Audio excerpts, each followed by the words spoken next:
Hey, enough of that. Let's kick it over to my good friend here, Jake Wimberly, host of the Afternoon Drive, ESPN Radio in the state of Mississippi, talking Ole Miss, Mississippi State, some NIL. Let's kick it over to my buddy Jake. We're pleased to once again be joined by my man Jake Wimberly. You got to give him a follow on the Twitter machine at Jake Wim. And of course, you know by now he's the host of the outstanding Afternoon Drive on ESPN 105.9 out of Jackson, Mississippi. And he's also the owner of CFBHourglass.com. Jake, thank you once again for joining the show. I really appreciate it. Michael, I appreciate you. Thank you so much. I always appreciate you having me on. I love what you guys are doing, what you do over there. And hey, college football never sleeps in the South, and that's, we're blessed to be a part of all of that. Yeah, no doubt. And, we're joking around, we're kind of waiting for this tournament to come to an end so that, everybody locks back in with football. But it's wild, even with the NIL and all that coming down, we've got reports of an $8 million quarterback and all that. What are you hearing behind the scenes with State and Ole Miss when it comes to NIL and how locked in the boosters are in doing everything they can? I've just not seen a ton of impact for those two schools in particular, but maybe you could shed a little bit of insight on that. Yeah, the only thing, honestly, the football side of things is pretty quiet. You hear rumblings of baseball and NIL money more so than football, which that would make sense at a place like Mississippi State. NIL money at Texas A&M in baseball. I think Mississippi State and Ole Miss for that matter, still trying to probably work through, and I'm sure that this is just things that they don't talk about publicly. Trying to initiate those collectives, the collectives that are out there, and I'm sure you've talked about it. Just the organizations that are tied to basically the athletic department to try to go ahead and find guys opportunities out there. But you're right, it's extremely kind of barren right now in Oxford and Starkville, and not as many opportunities per se as out in the state of Texas or in the state of Florida. But I would assume that those deals are going to populate. And look, it doesn't have to be necessarily inside the state of Mississippi. You know this. We're seeing these now, especially like Adidas, who just rolled out last week, that anybody that's an Adidas school, there's athletes will have an opportunity to make NIL money, depending on basically how successful they are with their careers and their social media through social media campaigns.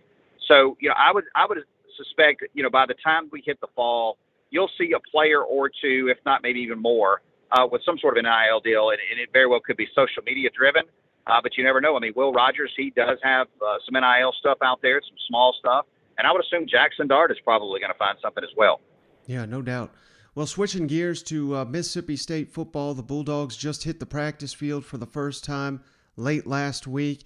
And, before I get into any specifics on spring, you're as plugged in as anybody in that state on the Bulldogs and the fan base down there, talking to the fans every day. Do you sense any, loss of excitement? Because last season, it certainly looked like Mississippi State had turned the corner under Mike Leach. And then you drop a disappointing Egg Bowl in Starkville, and then you turn around and you lay an egg in the bowl game against Texas Tech. Has that derailed any hype heading into the offseason for the Bulldog fans?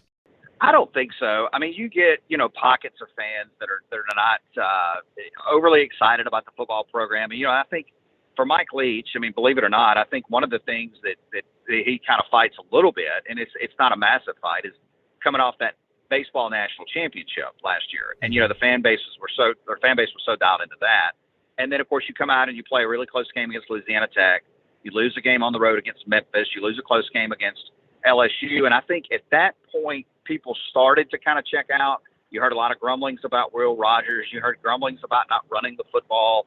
Fans are interesting, Michael. You know that. We're fans too. But, you get a place like Mississippi State, and it's like, hey, we want to throw the ball. We've never thrown the ball. Well, Dan Mullen comes in, and he, puts in this power spread over 10 years ago. They start throwing the ball. Now Mississippi State's got, the guy that throws it. And then a lot of people say, hey, well, we're not running the ball. So, it's hard to keep everybody happy. But I think there was some excitement there with the victory at Auburn last year, the comeback, going on the road to beat Texas A&M. But I think it's the consistency that the fans want to see out of this football team. I think a lot of people felt like Mike Leach was not necessarily dialed into the ball game. That kind of showed, at least by the players against Texas Tech. He was more involved in the battle of words, shall we say, at the podium with Texas Tech. So I think, yes, to answer your question in a long way, I think the majority of the fans are excited about it. I think that they will be excited about it as we get closer to the season. And, ticket sales look to be, on the climb the way that, on a traditional trajectory, which would mean that they're going to be high. So I think fans are excited about it. I just think, there's cautious optimism with Mike Leach.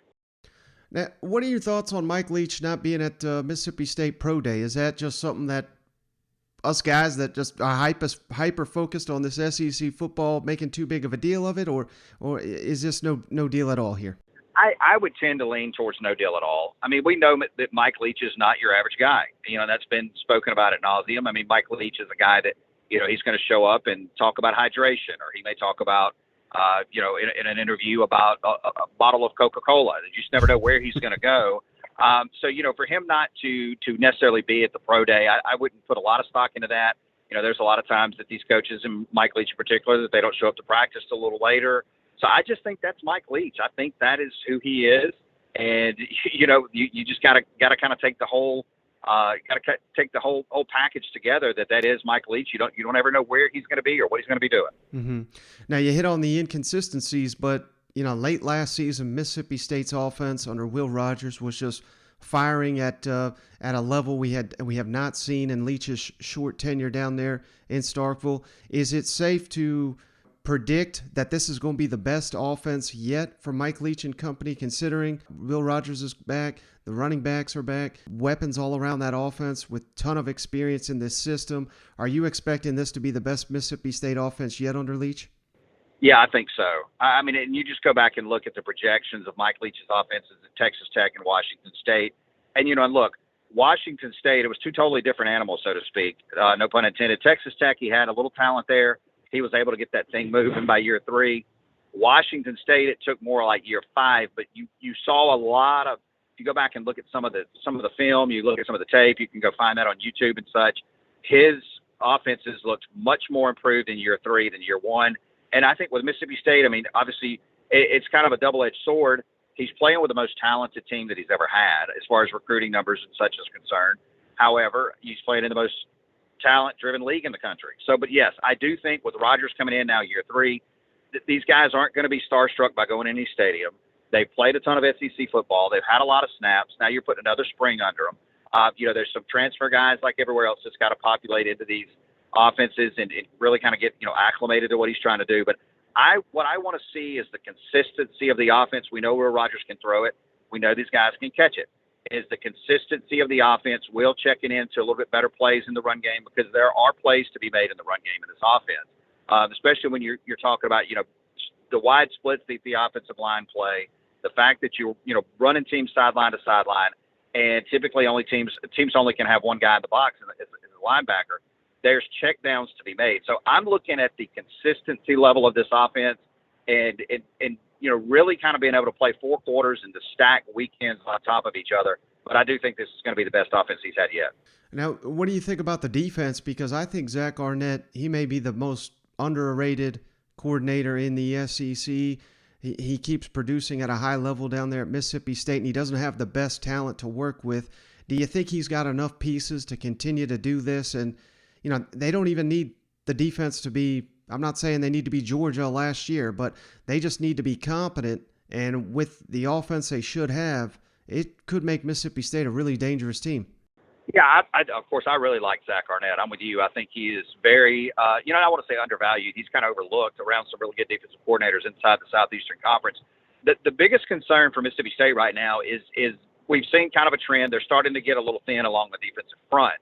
So, there's some guys there, Nathan Pickering and some others. They've got some guys coming in from the junior college system, a couple transfers. They really are going to have to focus this year. It's not going to help them this fall, but 2023 recruiting-wise on that defensive line. The transfer portal never sleeps, like we talked about, so you may see them pick up a guy or two post-spring.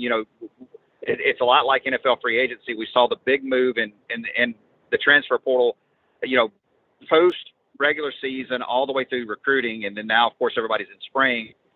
And I know you probably talked about this, Auburn already with a defensive back in the transfer portal. You're going to see other guys hit the transfer portal after spring, so they'll need to pick up maybe a guy or two for that defensive front. But I think they do have the players, if they can stay healthy, to stay competitive defensively. I mean, look, nobody's going to slow Alabama down this year. We know that. Tennessee, if they don't play them, they do not. They're going to be tough to beat offensively. But and Ole Miss should be good too. But I think Mississippi State has enough pieces on that defense, like you said, play a lot of bend but don't break and give your offense a chance, and you win your football games and start with your offense this year. Mm-hmm.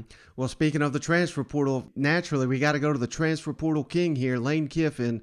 The Rebels are just killing it in the transfer portal, remaking their roster in a span of an offseason, and we've just never seen anything like this because the portal is new.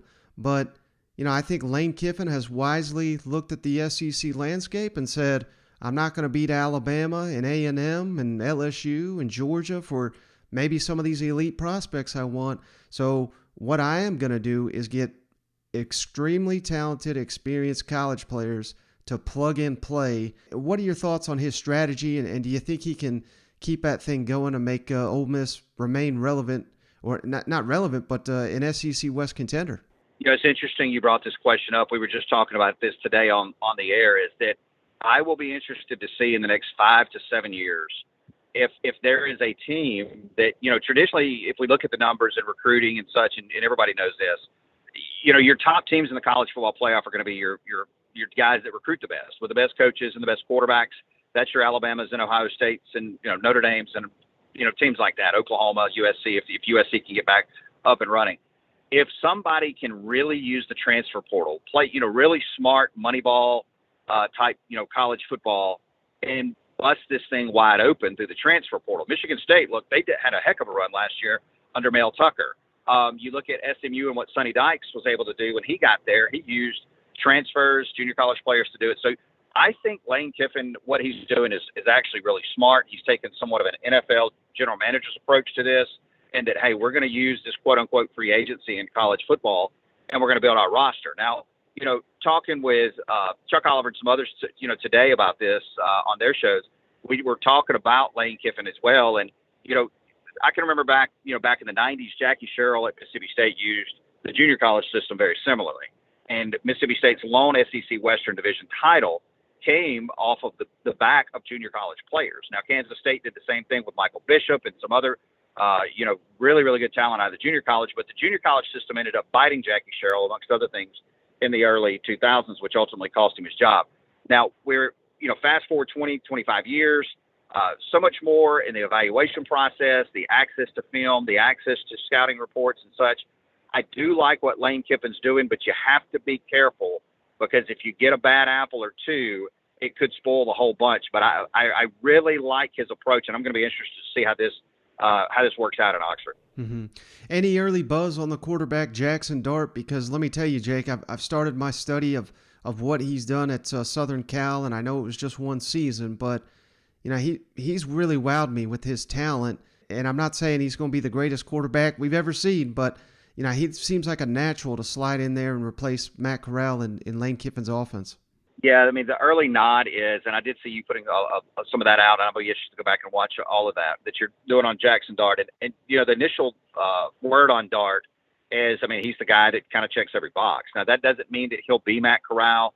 One of the things, and I think you and I spoke about this a couple weeks ago, is that the quarterback depth inside the Southeastern Conference this year is really deep. You go, from Tennessee to Alabama, what's going on in Starkville, now Jackson Dart, what's going to be happening down at Texas A&M, can Jaden Daniels, get up and running at LSU. So there's a lot of really good quarterback play. We're going to see some really good quarterback matchups this year in the league. But Jackson Dart, I think, gives Ole Miss as good an opportunity on a Saturday from the quarterback position as anybody you could find, say, for instance, this year outside of Caleb Williams or, Spencer Rattler at South Carolina. I think he gives you a really, really good chance to win. And we know this. Lane Kiffin's an amazing play caller. He knows how to put guys in position, and he will put Jackson Dart in the best possible position to win. I always say, at least to me, one of the best jobs that Lane Kiffin ever did was with Blake Sims at Alabama. Mm-hmm. And, for him to be able to do that, and I know Alabama, everybody's going to go straight to, well, Alabama's got more talent than anybody, but he really did a great job there. And I think he will do a wonderful job with Jackson Dart as well. Now, Ole Miss, of course, lost all three coordinators. Which one do you think is going to be the toughest to replace this year? Jeff Levy, DJ Durkin, or let's not even overlook special teams coordinator Coleman Hutzler, who is now at Alabama? Yeah, we tend to take, but you're right. You tend to take special teams off the board until it really bites you in the rear end, and then it becomes immensely important. But if we're just kind of moving special teams to the side, it's going to be the defensive side. Ole Miss made a lot of strides defensively last year. They would get after the football. They were not always the best on the field, but they played with a lot of energy. They were always, for the most part, in right positions. I mean, they looked really good. You go back to that Texas A&M win last year. They looked really good in that ball game. They looked good against Mississippi State in the Egg Bowl. I mean, they played much better defense. So you don't want to see them go backwards defensively because they may find themselves trying to get this offense up and running, especially in the first month. They're going to probably make some hiccups. So you want to be able to lean on your defense to play, to kind of keep you in some of those ball games. So, if I'm handicapping this, I'm going to go defense 1, special teams 2, and then offensive coordinator 3, because I think, while Lane Kiffin, is replacing an offensive coordinator, that is still his offense. All right, Jake, let me get you out of here. I'm going to try to get you in trouble real quick, but Ole Miss hosting the Egg Bowl this year in Oxford, of course. Just based on what we know of the two teams right now, Mississippi State and Ole Miss, which way do you lean is the favorite to win the Egg Bowl this coming season? I would still have to lean Ole Miss. If I'm blind handicapping this game for the sports gamers out there, Ole Miss minus 3.5. Just because, it's in Oxford. And then, 2, look, for whatever reason, Mike Leach has not done well in rivalry games dating back to Washington State. I think he's lost 7, 8, and or 9 straight rivalry games. I can't remember the exact number. It's somewhere in that neighborhood. And he desperately needs to win this Egg Bowl. I don't think that he's going to get fired if he loses it. But, if Mississippi State can win the Egg Bowl, I mean, they haven't won this thing since he's been there. So, I would still give the edge to Ole Miss there being at home. Let's get a quick plug for you, Jake. CFBHourglass.com. When's your latest projections coming out? Can you share that with the audience? I cannot recommend the projections you do more at CFBHourglass.com. Really appreciate that, and appreciate you giving me a chance to plug that. Yeah, we're going to start rolling out things in 2 weeks. So, Final Four ends this week. Next Monday's the national championship. Let the dust settle, and then we'll be ready to roll with power rankings that we'll roll out, which are not, I do it a couple different ways. One, the overall power rankings, and then, of course, work through the schedules, and then the final rankings as well. Because, obviously, as everybody knows this, I mean, you could have a nice team populate in a power ranking, but your schedule could be, somewhat the death of you. So we'll be rolling out power rankings on teams, coaches, updated coaching rankings all across 129 Division I teams. That's Group of 5 and Power 5. All SEC stuff, Big 12, Big 10, you name it, we're going to do it. And then, of course, quarterback rankings, efficiency rankings, wide receiver rankings, and then, of course, we'll have records for all 129 teams. And then, of course, we'll move into the sports betting side of things where we'll handicap, a lot of games next year. And then, of course, we'll go ahead and pick a national champion coming up. And I don't want to play spoiler here, but it's going to be hard to not pick Alabama this year. Well, you just crushed my dreams. He's Jake Wimberly at Jake Wim. Don't forget to check out his outstanding show, The Afternoon Drive, ESPN 105.9 out of Jackson, Mississippi, and CFBHourglass.com. Thank you so much, Jake. I really appreciate it. Hey, Mike, I appreciate you. We'll catch up. We'll do it again soon. I just want to say thanks again, Jake, for joining the show. Cannot thank you enough, and I'm going to have him back on when his CFB Hourglass projections are released, because he does a hell of a job there breaking down, again, that when he's one of these analytics guys, so it's not his opinion. He's putting it into a computer. The model spits out the data and information, and I cannot wait. He's already given me a little bit of preview of what it's going to look like. I can't reveal. Got to wait for him to actually put the CFB Hourglass latest data out there. But I will have to have him back when that comes out. But cannot thank him enough. And hey, that's going to do it. Shorter episode, like I said. Not a ton going around in the SEC. Tomorrow we got Shane Beamer, Jimbo Fisher, both meeting with the media. I got 2 other guests lined up for this week. So, hey, we're going to keep the content rolling this spring. Hope you guys appreciate it. We're little under 2 weeks away from a bunch of spring games taking place here in the SEC. So stick with us. I really appreciate each and every one of you that sticks with us during the off season, because there ain't many places that's giving you SEC content 5 days a week, and we appreciate all the love we get from you guys. And spread the word. If someone out there looking for an SEC that's looking for SEC content in the offseason, you know where to send them, that SEC podcast, and we would appreciate each and every one of you that does that. But hey, that's going to do it for the show. We'll catch you on the next one.